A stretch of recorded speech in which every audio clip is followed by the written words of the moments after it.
Hello music tutorials, episode 161. This is the 7th day of our progressive house week, and we're going to complete the week by mastering one of the tracks that I made. It is the layered progressive house. In the previous episode on Saturday, I actually did arrange the track and mix the track, so now it is a final product. I imported it into Logic Pro X. You can see it here. And I can see right away that the mix is quite clean. There's not much bump. It's pretty even. It's gonna be a nice mastering session, guys. A little bit more about those sessions. I already made 160 other episodes that you should check, guys. And if you get a second, smash that like button. It's gonna help other people to see those shows that I believe are pretty interesting for any producers, from really beginner to advanced. You know, there's always something to learn in music production. So that's it, guys. I'm gonna master that track. I'm gonna use Waves plugins. Personally, I've been using those plugins for about 15 years. I developed this mastering chain for about 17 years now that I use Waves, and I have a certain chain that I do. I modify it with time, change the character, and I'm also evolving, understanding the attack and the release of the phase in LinMB, and really to give that really consistent sound that is not overboard. It will sound very well in every sound system. I think it's very interesting. And of course, guys, this template will be available on our site. It's going to be a progressive house mastering template. So if you make progressive house, you want to master it, you can take it, drop your track in it and tweak it, maybe watch this video along it, and you're going to get to understand the processes that are involved into mastering this progressive house track. So I do master in headphones because I cannot have the speakers on because I have the mic, obviously. If you guys understand this principle, it's a good start. I do have very reliable ears. Those headphones I used for many years. Actually, it's the second pair of these. So I can count in here 7 years that I use those headphones. It's a pretty good reference to me. I also have my analyzer there that gives me like a really good overview of what is happening in the frequency. And what I'm looking for this type of track is punch. I want it to be punchy, I want the kick to be there, I still want it to be compressed and contained and loud, of course, because if we're competing with the beatport, other tracks and stuff. And by the way, guys, I will also release this track before. I didn't even found a name yet, but it will be out and I will let you know in another episode. Let's get started, guys. Let's have a bit of a listen. It is completely flat. Absolutely no compression on the out. I keep them super clean. You can see the loudness here. I have a lot of headroom.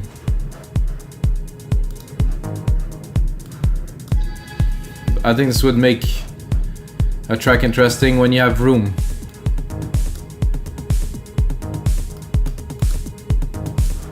Very good. It definitely needs some mastering. I like that it's open, that the drums are really present and powerful, so we're gonna have room to play with here. While compressing them and containing them, we're still gonna keep this punch. Let's just go to the bass. There's a good amount of air in it, it's clean.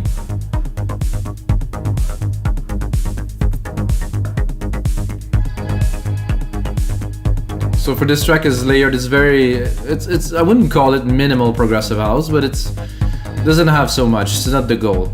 The goal is the groove, which is this bass and those stab elements at the top, plus the other harmonics that are moving together. I'm gonna try to capture this, make the best out of it, and then in the break it goes down to be only this bass with quite a bit of automation. Let's just listen to this and let's get started.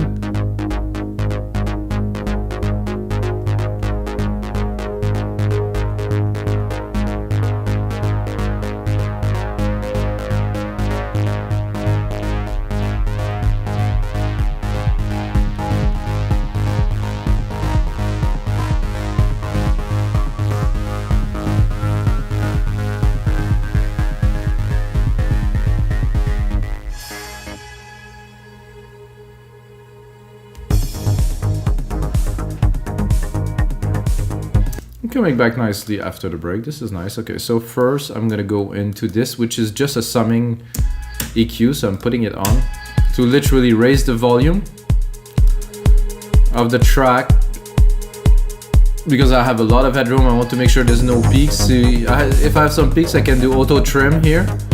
It's simple. I can run the track at any moment, trim it. So I have as much loudness as I can going into the first phase, which is this, which is a very, very nice EQ for mastering. So the first thing that I do is I give it a bit of warm here with this EQ. It has this character. It is a replica of I don't even remember if it was a Neve EQ or I don't know. It's a very famous rack EQ. Without. Oh, definitely like has some smoothness. So want some smoothness? Great. I have a linear EQ there just in case there would be something I wanted to do. I have a little setting to bring a bit more air here, but I don't need it. Not for this track. So I'm gonna go straight into an L2 just I'm not gonna say to cut the peaks. So there is some peaks like this snare. There's some peaks that I just want to diminish a little bit before I go into my multi-phase, so the multi-phase won't have to work as hard. Oh, here, I got a little bit of a peak. This is the process of attenuating, limiting, maximizing, and compressing a little bit at the time. Never, for my personal rule is 3 dB at the most, and even at 3 I'm a little bit, you know. So here, I have 2.3 dB, only the peaks, it's nothing else. So then of course I have some gain here, because to go from the master to this, to be able to feed our chain, we need some volume. Now we're gonna go into this adaptive linear multi-band. So it's an EQ compressor. It's many things at the same time. It does an amazing job at putting everything in phase. I have my setting here. I want to make sure that the kick and everything stay punchy, so I can play with the threshold if I need here. Bring it up. I'm gonna give myself a bit more volume. So without, a lot cleaner, a lot more air. So if I play with the threshold on my kick and I would like to really push the kick back, it is still there, but it's not what we're looking for. It's a dance track, so I don't want to affect the kick too much, just a little bit, contain it without. I think there's a bit of kick here, so I'm also gonna give it some room for it to be able to punch through.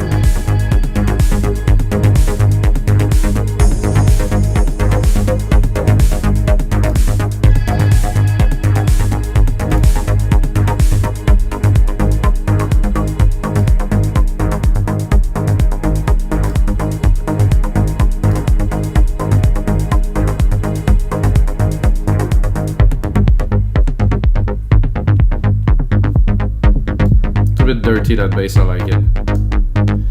It's a bit old school, it has some grit. I know on a big sound system, oof, that would shake people.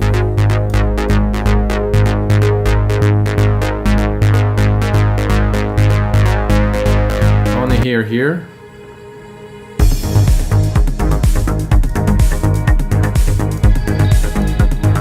Very clean, I like it. Then we're going into an API where I'm really gonna go very little without.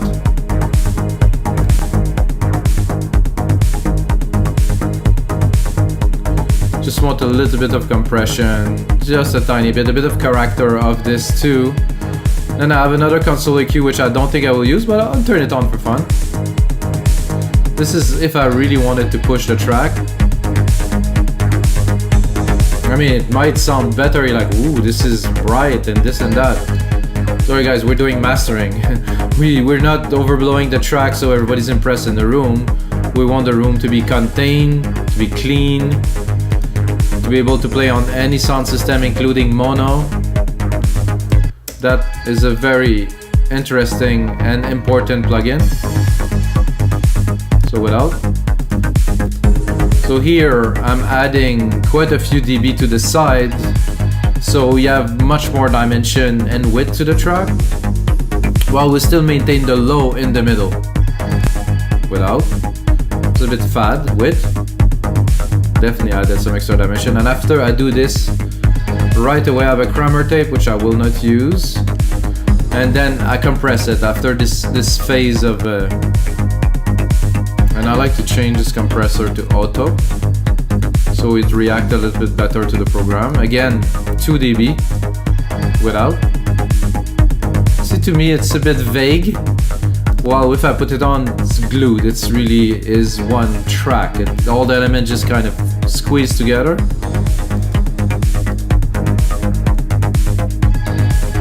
After this, we're going into our second LinMB, which is a bit crazy. But if it's used properly, it works. It is a completely different attack and release. So give a completely different character. For me, this is containment. This is to make sure that the track will play well, as much on a little earbud as on a big speaker, as on a live PA. Oops. Let's make sure we preserve our loudness again. We're not so loud yet. We're still gonna have room to use the... That's good. Going into this break. Let's go into the build.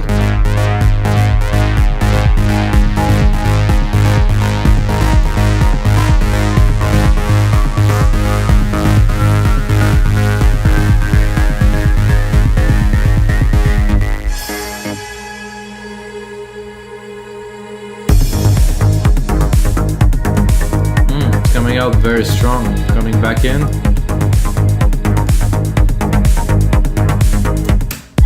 Very nice, the intro. Oh, the kick. Without? Nah, much more focus. This is what's up. We still have some room here. Gonna go into the very final stage of this mastering chain, guys. Right here. L316, put it up like this, put it minus 0.2 because this is where we want it to be at the end, and then actually no, I put this one at 0, turn it on, doesn't affect the sound just yet, and then bring it down until you have signal loss. At least waves say this, so I already heard it in the low end. So, and what do I want? I want maybe 4 dB, not much more. So let's bring it up, guys. Oh, sorry, I've done the wrong move. 3.8 here, and then out ceiling here. So we're on. So I think we're still in the safe zone for iTunes, mastered for iTunes. Minus 12 here. I think it's gonna go up a little bit more here.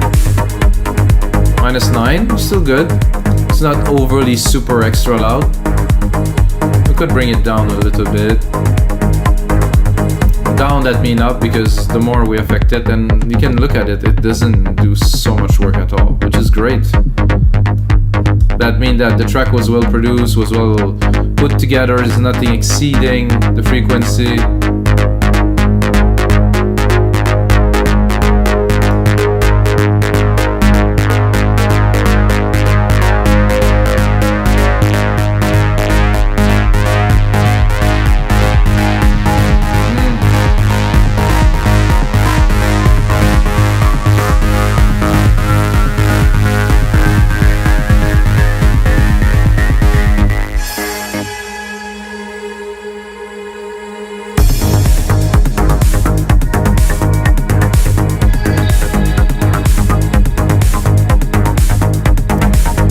Sounds very good, guys. This is a nice track, and this is gonna be it for episode 161 of your live electronic music tutorials. If this is your first episode watching this, you're like, oh, this guy's mastering a track. Usually I do create music in real time, most of the time from complete scratch. So this is just a continuity. This is day 7 of our progressive week. So I think the first progressive week was a success. So next week I will continue with another week. But the most important thing, guys, is may the sounds be with you.